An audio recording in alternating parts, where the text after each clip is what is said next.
Ollie, congratulations for the goal the other night. How's it been coming down, the emotions after something that dramatic? Yeah, it's been an unbelievable feeling, to be honest. One that I was taken back by the goal, but also I wasn't shocked that I did that, really, because I have full belief in myself. I knew when I was going onto the pitch that I was going to score. I manifested it. I had worked very hard to get to that point. So it's been an amazing feeling, but I'm not shocked. That was kind of my next question. After doing something like that, you said you manifested it, but does it give you even more belief heading into the final you could have a similar impact? Yeah, definitely. I've got that fire in my belly, ready whenever I'm called upon, and hopefully I get the call to come onto the pitch again, and then hopefully I can produce. You celebrated with the subs because you said you know yourself how difficult it is when you're not playing, when you're used to having regular game time. Did any of them say anything to you about how much it meant to them that you ran towards them? Not really, but Dean Henderson said he thinks that's the best moment of his career, and he didn't even score the goal, which was nice.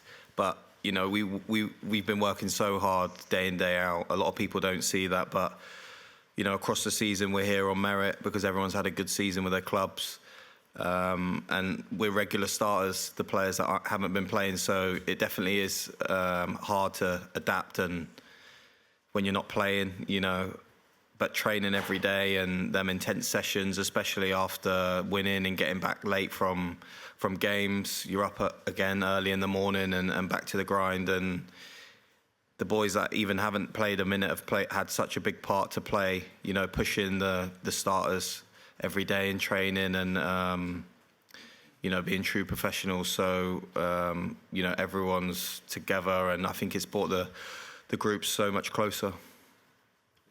Ollie, hi, good luck Sunday. You're probably aware of tonight's fixture, Exeter City at Weston-super-Mare. Are the stars aligning? I do keep track, but I didn't realise that. I didn't know that question was going to come out of your mouth then. I was a bit surprised, thinking, is there a catch here with a fixture? No, but I can remember playing a pre-season friendly against Weston-super-Mare when I was at Exeter back in years and years ago, I think when I was 18. So, good memories, and good luck to them both. Are you aware the whole country's gone absolutely crazy back home? You know what, I was speaking to Harry Kane this morning at breakfast, and I was saying I was trying to take it all in when I was on the pitch, and he was trying to drag me away for you guys, desperate to do an interview, but I was trying to soak it all in because obviously those moments don't come around often, but also we're in such a small little bubble that it kind of, you get into a routine, you just go on to the next, next thing you know, we were back on the bus playing Unai, on the way back to base camp, ready for training and recovery the next day. So I'm sure the lads are all aware that, there's a lot of hype, and the country are probably very excited about the game on Sunday, but our focus is on that final, and it's just back to base camp and focusing. Hi Ollie, congratulations and good luck for Sunday as well. Jordan Jarrett Bryan, Channel 4 News. Much of the country have been very critical of the style of play, but I don't know anybody today that really cares about how you've got to this final. They just want to win this final. As an attacking player yourself, how important is the more attacking brand of play to you? And I also asked, have you received any text messages from your club Spanish manager, Unai Emery? So the text messages, no, I haven't. I don't even actually have the boss's number, to be honest.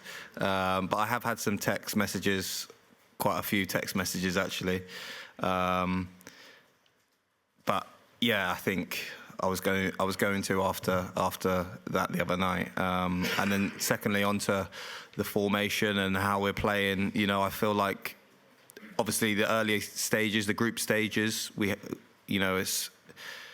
weren't playing our best football. It doesn't take a genius to work that one out. Everyone knew, even in base camp. But the main thing is we weren't losing games, so we were unbeaten. And then progressively, as the tournament's gone further on, you know, we're playing better football. We're controlling games. Even if we've gone a goal behind, we don't crumble. We've come back and shown that the togetherness, the attitude that everyone's there as a team to work hard and pull together. And I feel like we're only getting stronger game by game. And it's also been noted that many strikers across the competition. It's not really a strikers tournament from what we've seen. But with England, do you feel that depth in that particular part of your squad has given you the edge so far and could be the difference on Sunday?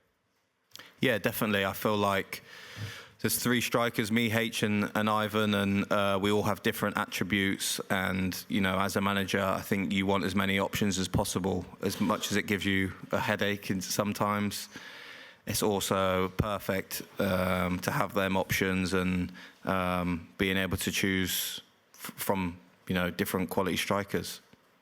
Thanks. Kerry? Hi, Ollie.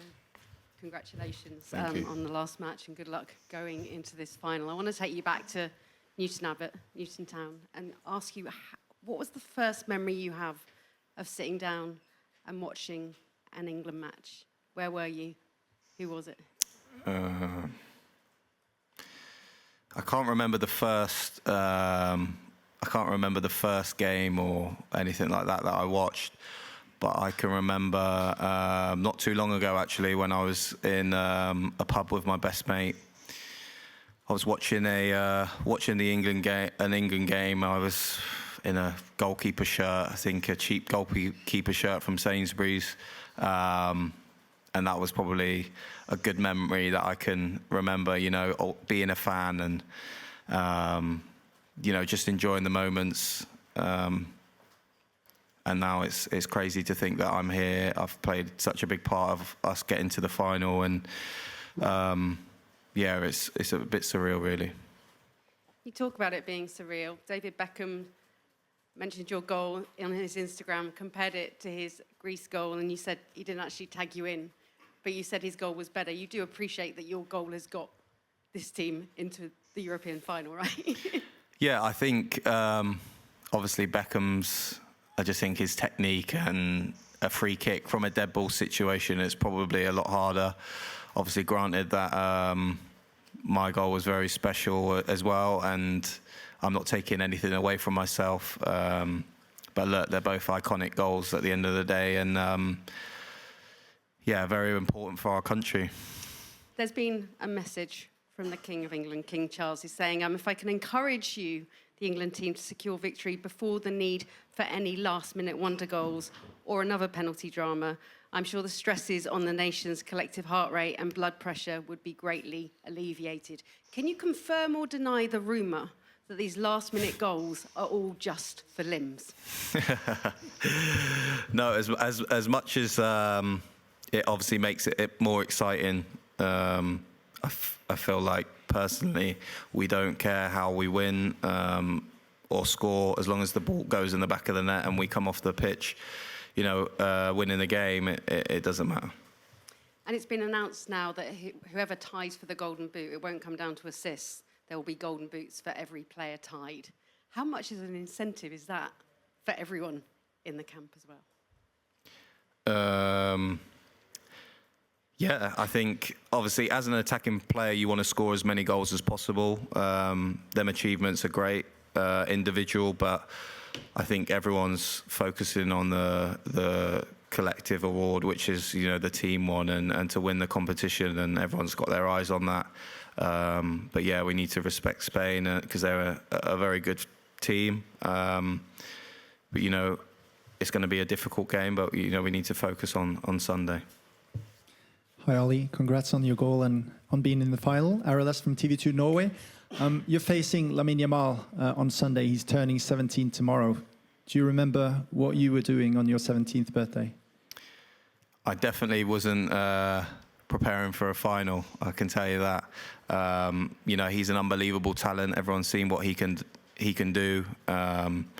Generational talent. It's not often that you are scoring goals against France in the top corner in the semi-final of the Euros when you're 16. So obviously he's got the world at his feet, and yeah, he's miles ahead of me when I was 16 or 17. I mean, he's only a kid, but he has to deal with huge pressure. I mean, can you imagine how it is to be in his shoes during the age that he's in? No, to be honest, I can't. Obviously, with social media and all the hype. Obviously, being at Barcelona, playing for Spain, there's a lot of hype around him. And obviously, for me, I feel like you have to have a good, close knit of people around you to keep you grounded and keep you focused. And I feel like that's what I have as well. I have good people around me to keep me on the straight and narrow and be there as a sounding board. And you also have a young teammate that's doing well, Kobbie Mainoo. He's been impressing everyone. Can you give us an insight in what impresses you the most, both on and off the pitch with him? Yeah, I feel like Kobbie's obviously a young player, but he doesn't act his age when he's on the pitch. You know, he takes the ball, he's very comfortable on the ball, he's confident, he demands the ball, and, you know, to be such a young player and play at such a high level, you would never think he's the age he is. He plays with it with a certain aura and confidence about him, and he's got a very bright future ahead of him. Hi, Ollie. Congratulations for your goal on Sunday, Alberto Rubio from Marca. I'm sorry I cannot wish you good luck for Sunday. I want to now, Gareth Southgate say other day that in the way that Spain is playing, is the favorite for the final. I want to know your opinion. If you think Spain is the favorite, England is the favorite, or is 50-50? No, I feel like England we are obviously very strong. Spain I feel like they've had some very tough games, and they've had to come through, I would say maybe a harder journey than us, obviously playing France, Italy, Germany, so-called the bigger teams. So, I see what the boss is saying, and I feel like they have been probably the best team of the competition so far. And the second one, what do you think that are the biggest weapons of England to hurt Spain, and the biggest weapons of Spain to hurt England? Thank you so much. Did you say the biggest? Weapons. Weapons. Sorry. Obviously, the wingers for Spain are very dynamic, young, full of confidence, and direct. But also, you know, across our team, we have goals from everywhere, world-class talent. So it's going to be a very exciting match. I can't wait to watch it and be a part of it, and hopefully we can get the job done. Hi, Ollie. Abraham Romero for El Mundo Spain. I was going to say good luck, but yeah. And you have a Spanish coach in Aston Villa, teammates like Pau Torres and Alex Moreno. You have Jude Bellingham in the locker room of England national team. What do you think about Spain and what they are saying to you about Spain and the football, Spanish football? Thank you. To be honest, I've been in a little bit of a bubble. I've just been concentrating on ourselves, you know, preparing day by day for training, then focusing on the game. So I'm not aware of anything that the Spanish players have said or the coach. I'm just focusing on myself and the team, and getting ready for Sunday. Fine. Thanks. Hi, Ollie. Yeah.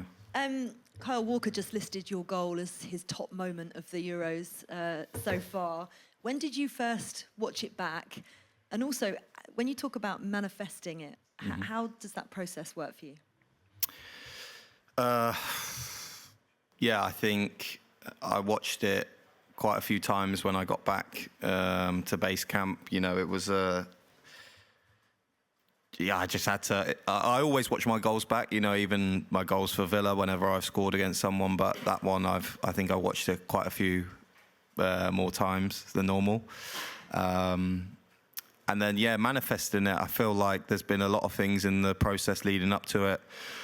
One of my good friends who is coming to the game actually told me years ago that he felt like I was going to score in the Euro final. Obviously, I scored in the semis, so it was a game early, but you never know, that could happen on the weekend. Yeah, so little things that have happened prior to that game. A lot of people have told me things and spoken it into existence, and yeah, I just feel like whatever you put into the universe, you get back, and I'm a firm believer of that. You can believe something, but if you deep down really truly believe and that it can happen, then I think it will.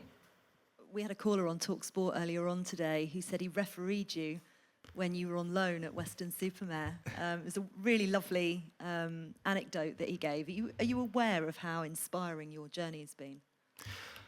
No, I'm not really. I take things day by day. I don't look too far ahead, or I don't really look too far back either. I know it's been an amazing journey, and obviously I've put in a lot of hard work to get to this point, but you know, anything's possible with hard work, and you know, I wouldn't say I'm technically the best here or the best player, but my work rate and dedication is up there with everyone here in the squad. So I feel like with hard work and dedication, if you put your mind to it, you can achieve anything. And yeah, to the kids that are out there that are playing non-league, you know, the dream isn't over. Just keep going, keep working hard, and you can get to where I am today for sure.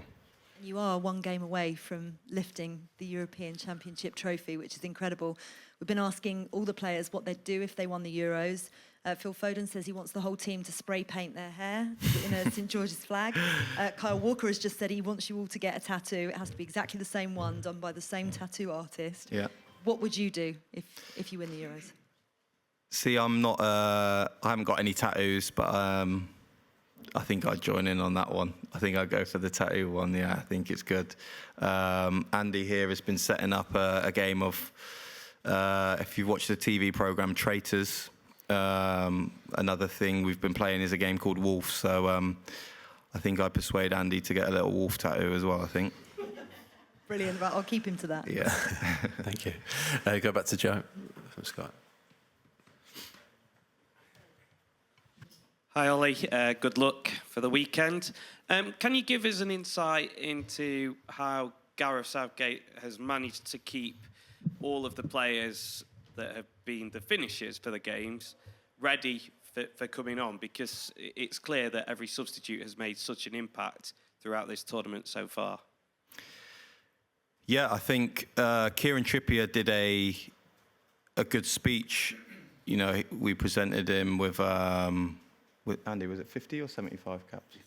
50 caps, a little kind of board saying congratulations, and he did a speech and said that, you know, the last Euros, I think he played maybe one group game, then he didn't play again till the quarterfinal and then the final. So he's just like, as much as it may seem like you're not involved, everyone has to be ready because you're going to have a part to play. So I think everyone's taken that into consideration, and you know, us lads that have come off the bench have all had our moment, had that impact, and yeah, it proves that you're not actually that far away from playing or coming on and making a difference. And lots of players in this squad have been in this position before. What have they said to the rest of you about their experiences and how to prepare for the game on Sunday? To be fair, I've not had the conversation with many of them, but I know from previous when you play a game and it means so much to you, and you lose that game, you take experience from that, and you know, you do all you can to make sure you don't make the same mistakes. So I think obviously the last Euros we lost to Italy, and that's firmly on the lads' minds. So. Going to do everything we can to make sure we win on Sunday. Okay, two more in this live section. Gentleman in the middle there, and then we'll come across here. Hi, Ollie. Pablo from Mundo Deportivo Spain. Congratulations. I will ask you for the crowd. In the semi-finals, there are a lot of more people from Netherlands, but how important is the crowd? Because they are so louder to the team.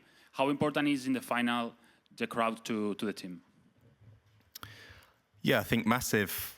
You know, when you're playing on the pitch, you maybe don't take it into consideration, but obviously I've been on the bench and I've witnessed the fans, hearing them sing, and at one point the England fans were out singing the Dutch fans, and it seemed like there was a lot more of them than us, but you wouldn't have thought that with our fans being so loud. So as much as it may not seem like it, they do have an impact on the players, and you can hear quite a lot from the pitch. So their support is everything, and they've been supporting us so well so far. So hopefully they can keep going and be loud for us on Sunday. You face Spain. Maybe the main character in Spain is Rodri. You play against in the Premier League. How important is to England to stop that player? Yeah, very similar. I was speaking to Declan Rice earlier about, I can remember watching the Italy game, and Jorginho, I felt like was a crucial player for them when in the last Euro final. So this time, obviously playing against Rodri, everyone knows his talent. Is a world-class player, and I feel like he is crucial for the way they build up. So, you know, if we can stop the ball from getting into him, it makes our life a lot easier. But it's never that simple with a world-class player like himself. Sorry, one more behind you before we come here. And then we come there. Thanks. Okay. Hi, Ollie. I'm Adrià Alves from Cadena Ser Radio in Spain. You speak good words to Lamine Yamal, to Rodri, but which one of them do you think is the key player for Spain? I would definitely say Rodri, just from his experience of obviously what he's won at Man City. And he's very crucial, like I said, for the build-up for them defensively. I feel like he dictates games with the way he plays, so I feel like Rodri is the main man for them. And then a final question for you. Do you think that Spanish players or Spain can have a feeling that they already win the final? They are overconfident, and do you think it could be against them?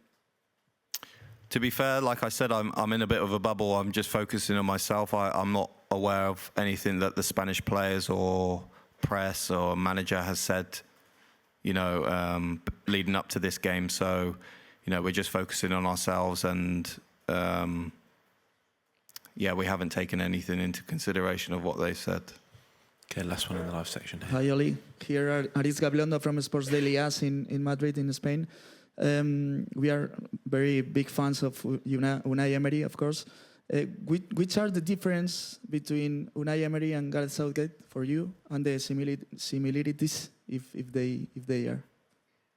I feel like Gareth is very laid back and makes you feel at ease, really.